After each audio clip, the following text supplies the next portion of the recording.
Power outages and communication outages for several days post the hurricane, and ham radio is really the only thing that's working into and out of the system. Although I have seen some GMRS activity as well. We're going to talk about it right now.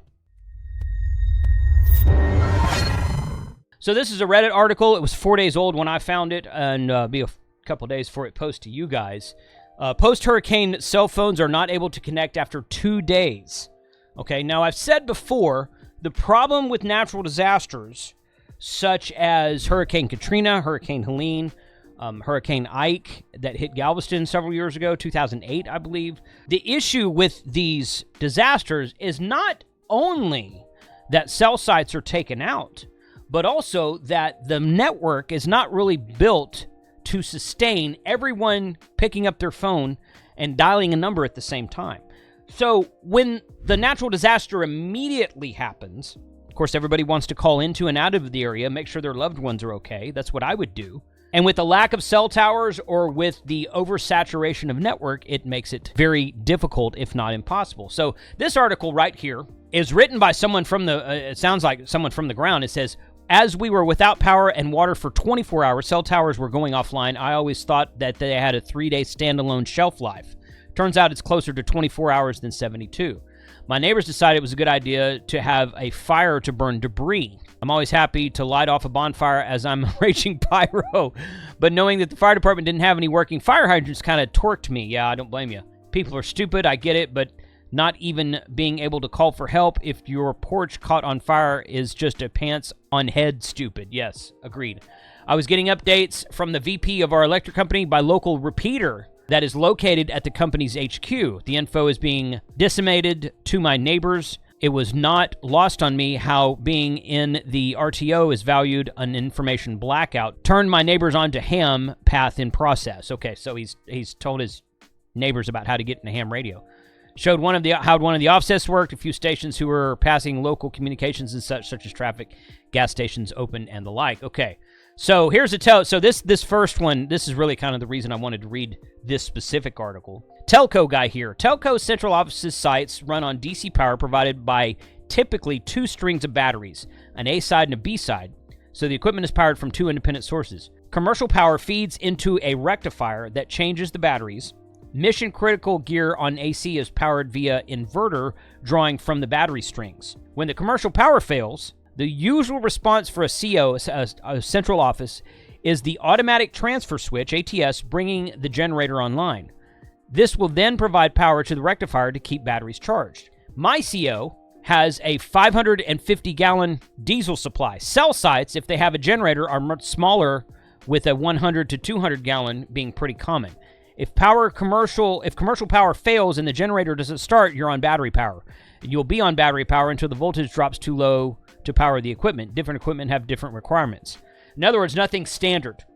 It sounds to me like he's saying nothing standard. Different size generators. Some generators don't start. Different size gas tanks on the generators. Different size batteries. Nothing standard. How long the batteries last is calculated by the power engineers, but really anything more than 3 hours becomes a crapshoot.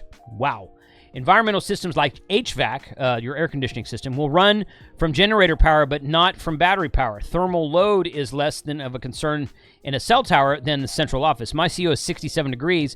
I have equipment that temps at 120 degrees Fahrenheit. We have one HVAC online and one on standby, but if unit is down for repair waiting on parts, things can get ugly in a hurry. How long a site lasts on battery is totally relevant to the office load and available supply. 24 hours on battery is far more than a traditional central office. So in other words, he's saying 24 hours is actually a lot longer than it would be on a normal day. So that goes back to what I'm saying. It's not standard. It doesn't seem to be standard. Does it have a generator? Yes or no? How big is the fuel tank on the generator? I don't know. How long has it been since that generator was tested? There used to be a generator at one of the IT offices I worked at, and they would test that thing about once every 3 to 6 months. It was not, I was like, this thing should be tested about once a month. And I never noticed that was the case. I never asked them how long they tested it. I would just hear it start up every now and then. It was not once a month. It was more like probably once a quarter. And I'm like, how long are you you're going to have to put fuel additives in there too. How long is that fuel going to last? You start it up and it's running on fuel that's 6 months old, that's had no additives in it. It's going to run like crap and probably not produce the amount of power it needs to. So there's all these things, there's all these variables that have to happen in order for your cell site to be on backup power. A repeater site is kind of the same way. A lot of repeater sites are on battery backup power with solar panels. Some of them might have generators, and most of those are run by hams. So there's not some big corporation that can't decide what to do about it.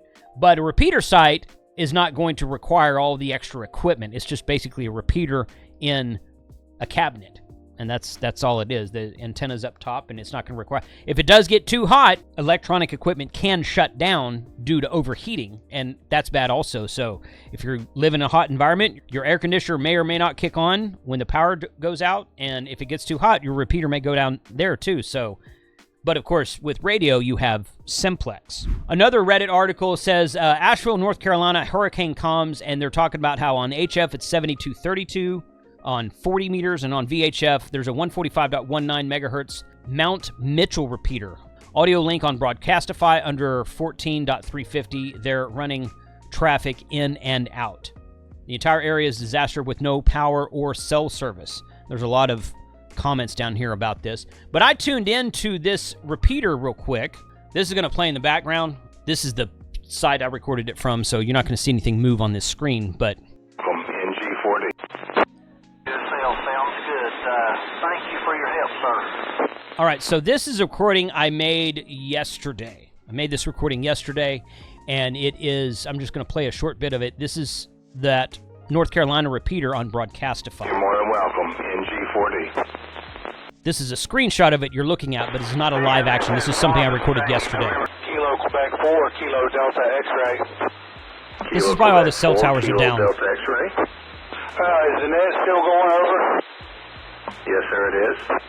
I have someone requested a wellness check. I already told them that we don't know when that'll happen, but they wanted to be put on the list. It's a Christine Bagwell. Okay, go ahead. The area is Pensacola. Okay.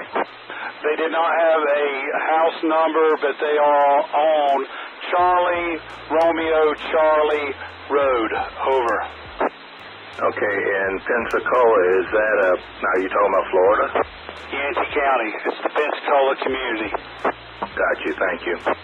Somewhere in North Carolina? NG4D, K4CF. K4CF. Don, I'm going to relay that info to the local repeater here, QSL. QSL, thank you. So one station called in for a wellness check, and Net Control in NG4D, I think he said his call sign was. I looked him up yesterday when I was listening to this. He took the information, asked for a wellness check for a person in a house on some road, and then another operator came on and said, I'm going to relay that information to a more local repeater to the Pensacola area of wherever that is in North Carolina. So these guys are passing traffic information in and out of the area while the cell system is down. That is kind of the whole point of a traffic passing system. We do traffic passing on repeaters and on HF as practice during, well, all kinds of times.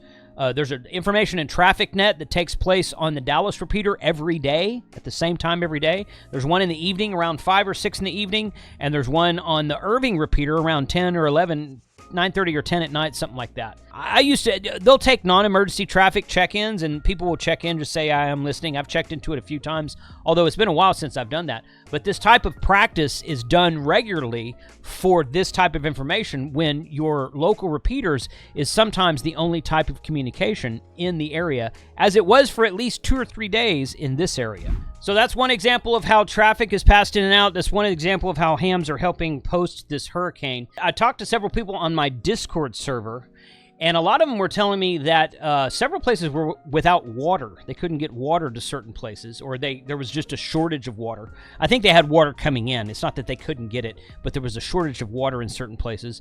If I was in a position where I could hop in the truck and drive to North Carolina, I would totally do that right now, because actually this was Eastern Tennessee is one of the areas I heard about affected as well. If you know of an area that's affected around the North South Carolina area or Eastern Tennessee, put a comment below. Do let me know. But get on our Discord server as well, hamradio2.com/Discord. We were talking about this yesterday. It's a 13, 14-hour drive for me to North Carolina. And I reached out to the ARRL. I emailed a couple of people I know kind of out in that area, and I said, hey, do you know of any coordinated relief efforts where hams are kind of start to rally together from outside of the area to come in? And I couldn't really find anything. I couldn't find anything like that. Now, hams in the area are very active, as we just listened to, okay? But I was looking for something for hams outside of the area to come in and provide some sort of relief, and I haven't found anything like that yet. So if you know of something, put a comment below. But this was a really good news story here that I found, and I wanted to share this with you too, because this is pretty relevant. So from the moment Hurricane Helene hit the mountains of North Carolina, emergency responders started heading that way, but not everyone is now mounting up and heading west. One local man is sending in help. The title of this is How Old Tech is Being Used to Remotely Help in Wake of Helene. Old tech. Someone needs to tell these guys that their cell phones and Wi-Fi and Bluetooth accessories are all radios. But this is old tech. I understand what they mean. Radio's kind of old tech, but it's really not. From his spare bedroom in Mooresville, ham radio operator Dan Gittro is reaching out to victims of Hurricane Helene. Hendersonville was KD2, what did that say? K2 DMG. Victims of Hurricane Helene. K2 DMG. Hendersonville, it was exit 53 has fuel. I woke up Saturday morning about 7 o'clock, and I came upstairs and I turned the radio on. Okay, so that's that repeater we were just listening to. That's that repeater we were just listening to. He had it on 145.190. Transmitting on Broadcastify. I'll put a link to it and this news article in the description below. And said, does anybody need anything? And it was an immediate response, and it was a backlog of dozens of people trying to call out. Since then, Gittro has been planted in front of his console, getting information to folks stranded in the wreckage left by Helene. What we do is just talk amongst ourselves. We use high frequency, we use VHF. And HF, high frequency HF, VHF is what the repeater's on 145.190, that's on VHF. UHF frequencies, and even beyond that. The road washed away at the 3-mile marker to Asheville. The eastbound lane fell into the gorge. And what that allows us to do is reach those really remote areas in North Carolina, having a repeater at over 6,000 feet. Ah, the repeater's at 6,000 feet. That one, I assume he's talking about that 145-190 repeater. I don't know. That repeater on Mount Mitchell projects Gittro. Mount Mitchell, yeah, that's it. That's the Mount Mitchell repeater's at 6,000 feet, so that's fantastic. That is awesome. I've said for years we need to install a mountain range that goes right through the center of North Texas, but I don't think they're selling those on eBay anymore. Voice to every crevice of the disaster zone. But why use such an old form of communication in a world brimming with new technology? Oh, well, the key difference is technology fails. And we have seen that in this situation from pretty much Marion West. There is no technology. There's no cell phone, there's no text messaging, there's no internet. Gittro says, I bet that Starlink would work, but again, as I said in another video, I bet that if you had Starlink up when this hurricane hit, it's probably destroyed. So if you have a portable setup like I do, you set up Starlink, you can bring some internet back into the area. Okay, so I'm going to not play much more of that because I don't want any copyright strikes on it. But this is a really cool article. This is a great article, Queen City News. It was posted yesterday, about the time I got the rest of this news. This had 6,100 views on YouTube. I'll put a link to this in the description below. So what I want to know is this, okay? I want to know if anyone is out there, and I just thought of a person that I can reach out to that I haven't reached out to yet. I want to know if anyone is out there in this area affected by the hurricane, if there's still power out, if there's still internet out, if there's still cell phones that are down. I want to know if there's any type of coordinated effort that's going on. Is there anyone out there that's actually, obviously there's traffic being sent to in and out of the area, but is there like efforts to bring people into the area from outside of the area to provide food, water, clothing, blankets, whatever, more radio stations? Need another HF station to come in and set up, something like that. Are you aware of any effort like that coordinated by RACES, ARES, ARRL, Red Cross, Salvation Army, anybody like that? Are you aware of any effort? I want to know that. Put it in the comment below. Thanks for watching today.